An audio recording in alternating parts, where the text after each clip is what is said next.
সীতাপুর গ্রামে দিনু নামে একজন লোক তার মা ও স্ত্রী এবং তাদের একমাত্র মেয়ে মিনাকে নিয়ে বসবাস করত। বেশ সুখী সংসার ছিল তাদের। সেবার দিনুর স্ত্রী আবারও গর্ভবতী হয়ে সন্তান প্রসবের সময় একটি কন্যা সন্তান জন্ম দিয়ে মারা যায়। অনেক কষ্টে দিনুর মা অনেক কষ্টে তার ছোট্ট মেয়েটিকে লালন পালন করছিল। কত করে ছেলেটাকে বললাম আরেকটা বিয়ে কর, বিয়ে কর, কিছুতেই আমার কোনো কথা শোনে না। আমার তো বয়স হয়েছে, আমি কি এখন এদের দেখাশোনা করতে পারি? ঠাম্মা, ও ঠাম্মা, বোন তো কাঁদছে। আহ, আমি তো ওকে রাখতে পারছি না। আমার হয়েছে যত জ্বালা। রান্না করব নাকি মেয়েটাকে ঠান্ডা করব?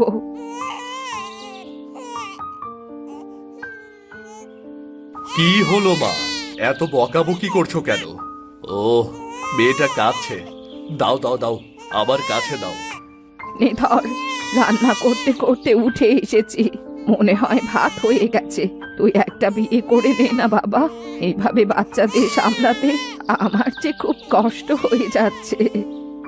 মা, মাত্র মাঠ থেকে এলাম, একটু ঠান্ডা হয়ে বসতে দাও। তুমি রান্না বসাও, আমি মীরাকে দেখছি। আমার কোনো কথাই তো শুনিস না। বুঝবি বুঝবি যখন আমি থাকবো না, তখন ঠিক বুঝতে পারবি। আহ আহা, এই তো আমি মা। কাঁদে না কাঁদে না, একদম কাঁদে না। এই তো বাবা এসে গেছে। বাবা এসে গেছে। বাবা, বোনের খেলনা এনে দেবো? যা মা, যা তো নিয়ে আয়। এই নাও বাবা, বোনের খেলনা। তাও তো, বোনকে এবার আমার কাছে দাও। তুই পারবি না মা, ফেলে দিবি। তুই তো এখনো ছোট, পড়ে গেলে তোর বোন আবার কাঁদবে। আচ্ছা, তাহলে আমি আমার বোনের সাথে গল্প করি। এই তো আমার বোন, কান্না করো কেন? তোমার দিদি আছে তো। সময় যেতে যেতে আস্তে আস্তে দিনুর দুটো মেয়েও বড় হতে থাকে।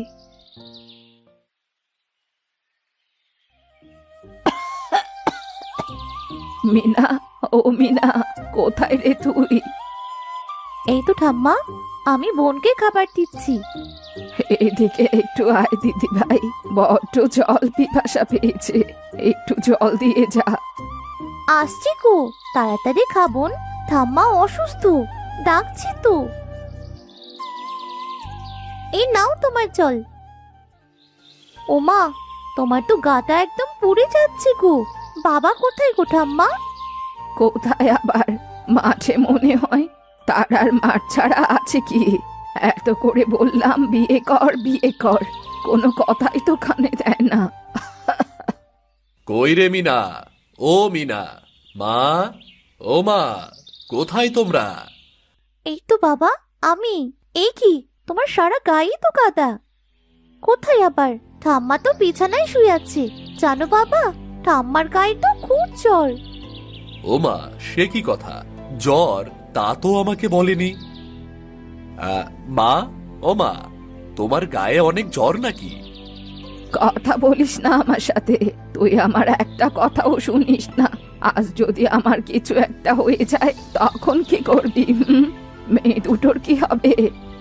মা, রাগ করো না। মেয়ে দুটো কথার ভেবেই তো এতদিন বিয়ে করিনি। সৎ মা কি আর মেয়ে দুটোকে নিজের মেয়ের মতো দেখবে বলো তুমি? আমি তো আছি বাবা, এবার তুই একটা বিয়ে করে নে। ঠিক আছে মা, আমি তোমার কথা রাখবো। এবার ওঠো তো, উঠে কিছু খেয়ে একটু জল খেয়ে নাও। মায়ের কথা রাখতে দিনু পাশের গ্রামের করিমের মেয়ে দীপাকে বিয়ে করে আনলো। প্রথম প্রথম দীপা মেয়ে দুটোকে বেশ যত্ন করলেও দিনুর মা মারা যাবার পর থেকে তাদের দু বোনকে সে দু চোখে সহ্য করতে পারত না। দেখতে দেখতে মিনা ও মীরাও বেশ বড় হলো। দীপার অত্যাচারও তাদের প্রতি বাড়তে লাগলো, কিন্তু এসবের কিছুই জানতো না দিনু। খামা, পেট ভরে খা। জানো তো মেয়ে দুটোর কি যেন হয়েছে, একদমই কিছু খেতে চায় না, কেমন শুকিয়ে গেছে দেখো। হ্যাঁ গিন্নি, কি যে হলো মেয়ে দুটোর। শোন মিনা, মীরা, তোরা কিন্তু ভালোভাবে খাওয়া দাওয়া করবি, না খেলে বড় হবি কিভাবে বল? কিন্তু মা তো, বোন, তাড়াতাড়ি খা। খাবার সময় বেশি কথা বলতে নেই। পেটটা ভরে গেছে, আমি আর খাবো না। খাবার সব তুলে রাখো। তাড়াতাড়ি খেয়ে একটু বিশ্রাম নে। ওগো, তুমি আবার খাবার রেখে যাচ্ছ কোথায়? খিরে হতস্সারি মেয়ে, বাবার কাছে নালিশ দিচ্ছিলি? থাপ্পড় দিয়ে কানটা জ্বালিয়ে দেব। যা তো, এবার দূর হ সামনে থেকে। আমার তো খুব খিদে পেয়েছে মা, খাবারটা না ফেলে আমায় দাও, আমি খাবো। এই অপয়া, তোর বোনকে বোঝা, এখন আর খাওয়া হবে না। এটা আমার নামে নালিশ করতে যাবার শাস্তি। উঠোনে অনেক লাকড়ি আছে, কেটে রান্নাঘরে ওঠা। দিদি রে, আমার খুব খিদে পেয়েছে, আমায় একটু খেতে দে না। তোকে কি খেতে দেব? চল, একটু জল খাবি। না, আমি জল খাবো না, আমাকে খাবার দে। তোর জন্য দেখিস কবে আমার মৃত্যু হয়ে যাবে। সারাদিন এত খাই খাই আমার আর ভাল লাগে না। আহ! মা, মা তুমি কোথায়? মা দেখো না, দিদি আমাকে খুব বকা দেয়। কাঁদিস না বোন, তোকে কি আমি বকতে চাই বল? এভাবে খাবো খাবো করলে মা যে তখন তোকে মারবে, তখন কি আমার ভালো লাগবে? খিদে পেলে কি করবো দিদি? মা তো আমাদের কিছুই খেতে দেয় না। এখন মনে হয় মা ঘুমোচ্ছে। চল রান্নাঘরে কোনো খাবার পাই কিনা দেখি। নে বোন, তাড়াতাড়ি খা, মা টের পেলে কিন্তু সর্বনাশ হয়ে যাবে। হা কর। সি সি সি সি সি সি, আমার বাড়িতে চোর ঢুকেছে। হায় সৃষ্টিকর্তা, আমার সংসারের সব লক্ষ্মী এবার সেরে যাবে। কি সর্বনাশ, কি সর্বনাশ! এ মানে মা, বোন খুব কাঁদছিল, তাই ওকে খাবার দিলাম। চুপ কর হতস্সারি, এত বড় সাহস তোদের! তোরা কিনা চুরি করে ভাত খাচ্ছিস? দাঁড়া, আজ তোদের একদিন কি আমার একদিন। আহ মা, মেরো না আমাদের।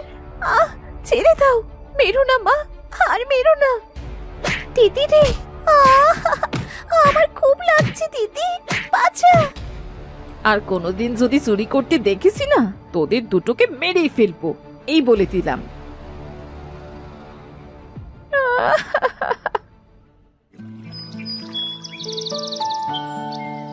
পরের দিন সকালে উঠে দিনু মাঠে চলে গেল। দিনু মাঠে বিভিন্ন ধরনের সবজি চাষ করে সংসার চালাতো। সবজি চাষে তার বেশ লাভই হতো। কিন্তু আজ দিনু তার খেতে গিয়ে দেখল পুরো সবজি খেতে সবজিগুলো নষ্ট হয়ে মাটির সাথে মিশে আছে। হায় হায়, এ কি হলো? এ আমার কি সর্বনাশ হলো? কি করে হলো এমন? আমার ক্ষেতের সবজিগুলো সব কিভাবে নষ্ট হলো? এবার আমার সংসারটা চালাবো কিভাবে? আমার সংসারটা তো ভেসে যাবে। কি গো দাদা, এভাবে মাথায় হাত দিয়ে বসে পড়লে যে? কি হলোটা কি? দাদা, দাদা, দেখো আমার ক্ষেতের সবজিগুলোর অবস্থা দেখো। সব সবজিগুলো পচে নষ্ট হয়ে গেছে। আরে সত্যি তো, এত সময় তো খেয়াল করিনি। এমনটা হলো কি করে? আগে তো কারো সবজিতে এমন হতে দেখিনি। জানি না দাদা, কিচ্ছু বুঝতে পারছি না, কিচ্ছুই না। কেঁদো না দাদা, বাড়ি ফিরে যাও। কদিন পর থেকে ক্ষেতটা পরিষ্কার করে এখানে ফুলকপি চাষ করো। ফুলকপির এখন খুব দাম, বুঝলে? ফুলকপি? জানি না ক্ষেতটাই কি হলো, আদৌ কি আমার ক্ষেতে কোনো ফসল ফলবে কিনা কে জানে। দিন কদিন বাদেই তার ক্ষেতে ফুলকপি সহ বিভিন্ন সবজি চাষ করলো, কিন্তু কোনো ফসলই তার ক্ষেতে হচ্ছিল না। কি কি করব এখন? আমার যে আর কোনো পথই খোলা রইল না। এত ভালো সবজি চাষ হয় আমার ক্ষেতে, সেখানে কি এমন হলো যে আমার ক্ষেতে কোনো ফসলই হচ্ছে না? নজর লেগেছে গো, তোমার ক্ষেতে মানুষের নজর লেগেছে, তাই তো এমন হচ্ছে। জানি না গো গিন্নি, কিচ্ছু বুঝতে পারছি না কি যে হলো। কি করে যে সংসারটা চালাবো আমি? ফসল চাষ না হলে যে সংসারটা চালাতে পারবো না। বলি কি, এবার ক্ষেতে বেগুন চাষ করে দেখো, বেগুন চাষে তো অনেক লাভ হয়। এবার বরং বেগুনই চাষ করো। করব? আচ্ছা বলছো যখন, করেই দেখি। কালই ক্ষেতটি পরিষ্কার করে বেগুনের চারা লাগাবো। পরের দিন দিনু তার ক্ষেত থেকে পচা সবজি পরিষ্কার করে খেতে ভালোভাবে চাষ দিয়ে বেগুনের চারা লাগিয়ে দিল। উফ, বড্ড খাটুনি হয়ে গেছে কদিন। হাত পায়ের রগগুলো ব্যথায় টনটন করছে। একটু বিশ্রামের দরকার ছিল। যাই, বাড়ির দিকে গিয়ে একটু বিশ্রাম নেই। মিনা, এই মিনা, কোথায় রে তুই হতস্তারি? এই অপয়া দুটোকে নিয়ে আর পারি না বাপু। হ্যাঁ হ্যাঁ মা, বলো বলো কি হয়েছে? লাকড়িগুলো উঠাসনি এখনো? ঘরে তো এক ফোঁটাও জল নেই। এদিকে দুপুর হতে চললো, কাজগুলো কি তোর মরা মা এসে করবে নাকি রে? হ্যাঁ, এই তো মা, আমি এক্ষুনি সব কাজ করে দিচ্ছি। শোন, আজ থেকে চাল কম করে রান্না করবি। তোর বাবার এখন খারাপ সময় যাচ্ছে, একবেলা করে খাবার খাবি তোরা। ঠিক আছে মা। দিদি, এই দিদি, দিদি রে।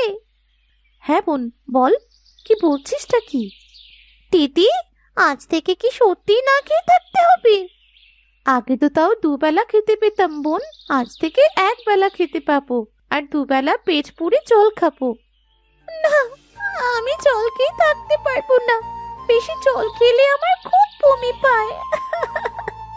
খাদিস না বোন, আমি তোকে খাবারের ব্যবস্থা ঠিক করে দেব। তুই এখানে বস, তোকে জল আনতে যেতে হবে না। না দিদি, আমিও যাবো তোর সাথে, না হলে যে তোর খুব কষ্ট হবে। আমিও তোকে একটু সাহায্য করবো দিদি। বেশ কিছুদিন পার হলো। দিনু তার বেগুন খেতে খুব পরিচর্যা করত, কিন্তু এবার তার বেগুন খেতে বেগুন ধরল ঠিকই, কিন্তু সেইগুলো পোকা আর কোঁকড়ানো। না, এভাবে মনে হয় আর হবে না। এবার মনে হয় আমার জন্য একটা কাজের ব্যবস্থা করতে হবে। জানি না হঠাৎ ক্ষেতটার কি হলো।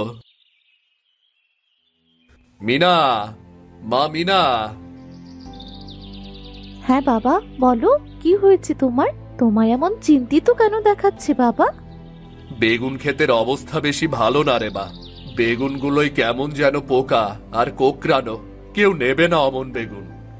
চিন্তা করো না বাবা, সব আবার ঠিক হয়ে যাবে। তুমি বেশি চিন্তা করলে যে তোমার শরীর খারাপ করবে। জল আনতো মা একটু। সেদিন রাতে সবাই যখন ঘুমিয়ে পড়ল, তখন মিনা স্বপ্নে দেখল সে তার বোন মীরা আর তার বাবার বেগুন খেতে গিয়ে একটা অদ্ভুত বেগুনে হাত দিতেই অদ্ভুতভাবে তারা একটা বেগুন রাজ্যে চলে এলো। এই দিদি, আমরা এটা কোথায় এলাম রে? এ তো সোনার বেগুনের বাগান। হ্যাঁ রে বোন, এজন্যই মনে হয় বাবার বেগুন খেতে কোনো ফসল হয় না। দিদি, এখান থেকে সোনার বেগুন নিয়ে গিয়ে বিক্রি করে আমরা অনেক খাবার কিনে খেতে পারবো, তাই না রে? না রে বোন, এটা তো আমাদের না, আর মানুষের জিনিসে এভাবে হাত দেওয়া ঠিক না। এটা কারো জিনিস না মিষ্টি মেয়েরা, তোমরা এখান থেকে ইচ্ছে মতো সোনার বেগুন নিতে পারো। আমরা সোনার বেগুন নেব না ছোট্ট পাখি, তুমি কি আমাদের রোজ খাবার দিতে পারবে? জানো, আমার মা তো আমাদের একটুও খাবার খেতে দেয় না, কিন্তু বাবা কখনো এটা খেয়ালও করে না। আমার না খুব খিদে পায়। খাবার খাবে? আচ্ছা বেশ, তাহলে এখানে এসো আমার সাথে। পাখিটি আস্তে আস্তে উঠতে লাগলো, আর তারা দুবোন পাখিটির পিছু পিছু যেতে লাগলো। এসো, তোমরা এই প্রাসাদের ভেতরে এসো। এত খাবার! দিদি, কত খাবার দেখ! এত ভালো ভালো খাবার তো আমি জীবনেও চোখে দেখিনি। চুপ থাক, এত খাবার আমাদের নাকি? হ্যাঁ গো, এই সব খাবার তোমাদের দুবোনের। নিজেদের ইচ্ছে মতো তোমরা খাবার খেতে পারো। তাহলে আর দেরি কিসের? আয় দিদি, তাড়াতাড়ি আয়। মীরা তার বোন মিনাকে টেনে নিয়ে খাবার টেবিলে গিয়ে বসলো। দুবোন পেট ভরে খাবার খেলো। একে আশ্চর্য স্বপ্ন দেখলাম, এত সোনা, এত খাবার। দিদি, কিসব বলছিস তুই? আমিও তো একই স্বপ্নই দেখেছি। দেখ না দিদি, আমার পেটটাও কেমন ভারী ভারী লাগছে, মনে হচ্ছে মাত্রই পেট ভরে খেলাম। না না, এটা সত্যি হতে পারে না। স্বপ্ন আবার সত্যি হয় নাকি? আয় আমার কাছে এসে ঘুমা, আমি তোর মাথায় হাত বুলিয়ে দিচ্ছি। পরপর দুদিন তারা দু বোন একই স্বপ্ন দেখল। মীরা তার বোন মীরাকে বলল, নিশ্চয়ই এর ভেতরে এমন একটা কিছু আছে, না হলে পরপর দুদিন আমরা একই স্বপ্ন কেন দেখব? তাহলে চল না দিদি, আমরা কাল বাবার বেগুন খেতে সেই জায়গায় গিয়ে দেখি আসলে সেখানে কিছু আছে কিনা। আচ্ছা ঠিক আছে, কাল সকাল হোক, এখন ঘুমা। মা সকালে যেতে দেবে না। জল আনার নাম করে সকাল সকাল বাড়ি থেকে বের হব।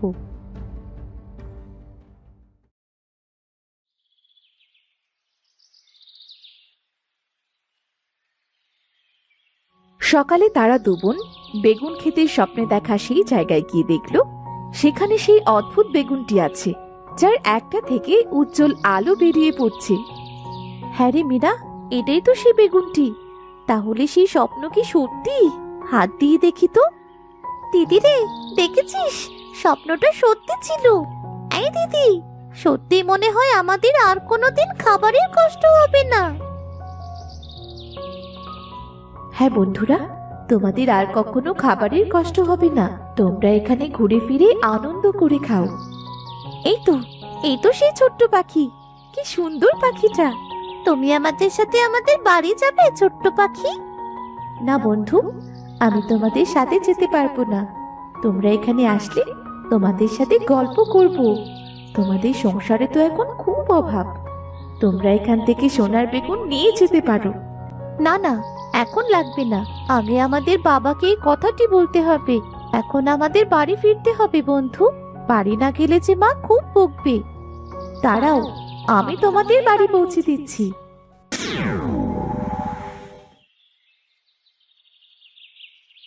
কিরে মা, কোথায় গিয়েছিলি সকাল থেকে? সে অনেক কথা বাবা। বাবা জানো কি হয়েছে? কি রে, কি হয়েছে? তোদের দু বোনকে এমন দেখাচ্ছে কেন? মীরা একে একে সব কথা খুলে বলল। সোনা, কি বলছিসটা কি? সোনার রাজ্য? ওগো ওগো, তোমার বেগুন খেতে এমন কাণ্ড ঘটেছে? কিছুই তো বুঝতে পারছি না। চলো তো গিয়ে দেখি আসল ঘটনাটা কি।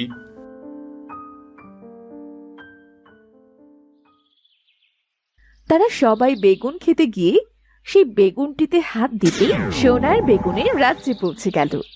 হ্যাঁ তো সোনা, এই তো দেখছি সোনার প্রাসাদ, সোনার গাছ, সোনার বেগুন। মা গো মা, এ আমি কি দেখছি গো! চলো চলো গো, চলো, সব সোনা নিয়ে আমরা অনেক ধনী হব। না গো গিন্নি, এত লোভ ভালো না। চলার মতো যতটুকু প্রয়োজন ততটুকুই নিয়ে চলো। তুমি চুপ করো তো। তুমি না নিলেও আমি নেব। তোমার এত সোনার প্রয়োজন? তোমার তো আবার সবকিছু বেশি লাগে। লোভী মেয়ে। মা, তুমি তো আমাদের আগে দেখা দাওনি মা। কমলা, তুমি এখানে? হ্যাঁ রে, নিজের বাচ্চাদের কষ্ট সইতে না পেরে শেষ পর্যন্ত আমাকে দেখা দিতেই হলো। মানে কি বলছো তুমি? মুখে কিছু বলবো না, নিজের চোখেই দেখে নাও।